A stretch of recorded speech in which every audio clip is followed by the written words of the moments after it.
ఎన్నికల కమిషన్ విడుదల చేసిన ఓటర్ జాబితాలో లెక్కలేని బోగస్ ఓట్లు వెలుగులోకి వచ్చాయి. రాజ్ న్యూస్ పరిశోధనలో పలు ఆసక్తికర విషయాలు బయటపడ్డాయి.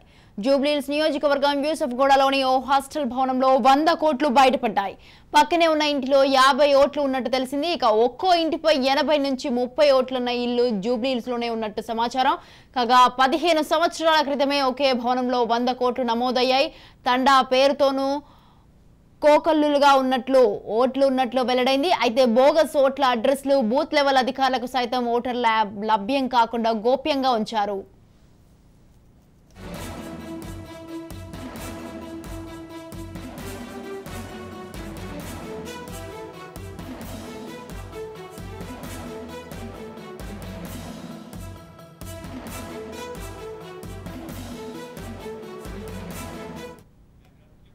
రైట్, ఇక ఇదే విషయంపై మరింత సమాచారాన్ని అందించడానికి మా ప్రతినిధి కౌండిన్య ఫోన్ లైన్ లో ఉన్నారు. కౌండిన్య, ఎన్నికల కమిషన్ విడుదల చేసిన ఓటర్ జాబితాలోనే అయితే లెక్కలేని బోగస్ ఓట్లు వెలుగులోకి వచ్చాయి. అయితే మన రాజ్ న్యూస్ పరిశోధనలో కొన్ని ఆసక్తికర విషయాలు కూడా బయటపడ్డాయి. దీనికి సంబంధించి మీ దగ్గర ఉన్న తాజా అప్డేట్స్ ఏంటి?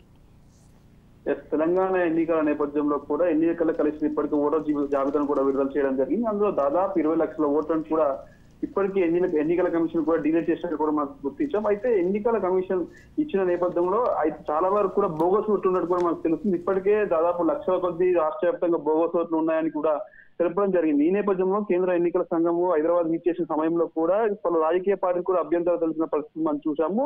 రాష్ట్రంలో చాలా వరకు కూడా బోగస్ ఓట్లు ఉన్నాయి. దాని ద్వారా ఇటు గెలుపుకు కూడా చాలా ఇబ్బంది అవుతున్న నేపథ్యంలో కూడా ఈసీ దృష్టికి తీసుకెళ్లిన పరిస్థితి మనం గమనించాం. ఈ నేపథ్యంలోనే ఎన్నికల కమిషన్ విడుదల చేసిన ఓటర్ జాబితాలో లెక్కలేని బోగస్ ఓట్లు ఉన్నట్టే మనకు తెలుస్తుంది. ఈ నేపథ్యంలో రాజ్ న్యూస్ పరిశోధనలో కూడా పలు ఆసక్తికర విషయాలు కూడా బయటపడ్డట్టు మనకు తెలుస్తుంది. అయితే జూబ్లీహిల్స్ నియోజకవర్గంలో యూసఫ్గూడలో ముఖ్యంగా యూసఫ్గూడ ప్రాంతంలో కూడా చాలా హాస్టళ్లు ఉంటాయి. దాదాపు 200 హాస్టల్ కూడా అక్కడ ఉంటాయి. అయితే ఇతర రాష్ట్రాల నుండి, ఇతర జిల్లాల నుండి, వేరే రాష్ట్రాల నుండి కూడా ఇక్కడికి విద్యార్థులు చదువు కోసం, అదేవిధంగా ఉద్యోగాల కోసం కూడా వస్తూ హాస్టల్ నివాసం ఉంటున్న పరిస్థితి మనం చూస్తుంటాం. అయితే వారి ఆధార్ కార్డులు, అదేవిధంగా వారి బయోడేటా తీసుకొని వారికి తెలియకుండానే బోగస్ ఓట్లు కూడా క్రియేట్ అయ్యేట్టు కూడా ఇప్పటికే మనకు తెలుస్తుంది. అయితే ఇప్పటికే వాటి అన్నిటి కూడా గుర్తించడం జరిగింది. దాదాపు 1250 ఓట్లను కూడా ఇప్పటికే ఎన్నికల కమిషన్ కూడా దాన్ని డిలీట్ చేసిన పరిస్థితి కూడా మనం చూస్తున్నాం. ఓవరాల్ గా చూసుకుంటే ఒక్కొక్క హాస్టల్ పైన దాదాపు 100 ఓట్లు, 150 ఓట్లు, అదేవిధంగా ప్రైవేట్ కోచింగ్ సెంటర్ల పైన, అదేవిధంగా ఒక్కొక్క ఇంటి పైన 30 నుంచి 50 ఓట్ల వరకు కూడా ఇప్పటికే ఓట్లు క్రియేట్ చేసిన పరిస్థితి మనం చూస్తున్నాం. అయితే ఆ ఓట్లు క్రియేట్ చేసిన పరిస్థితి వాళ్ళకి తెలియడానికి కూడా మనకు తెలుస్తుంది. ఎందుకంటే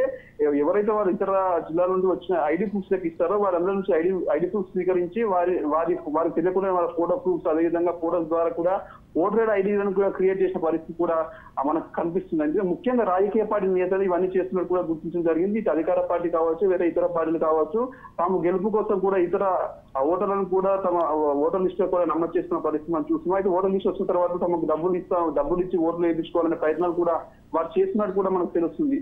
అయితే చాలా వరకు కూడా గుర్తింపు కార్డు కోసం కూడా చాలా మంది ఇతర రాష్ట్రాల నుండి దగ్గర నుంచి వచ్చిన ఇతర రాష్ట్రాల కోసం వచ్చిన వాళ్ళు కూడా గుర్తింపు card. Right, thank you Kaundinya, thanks for the details.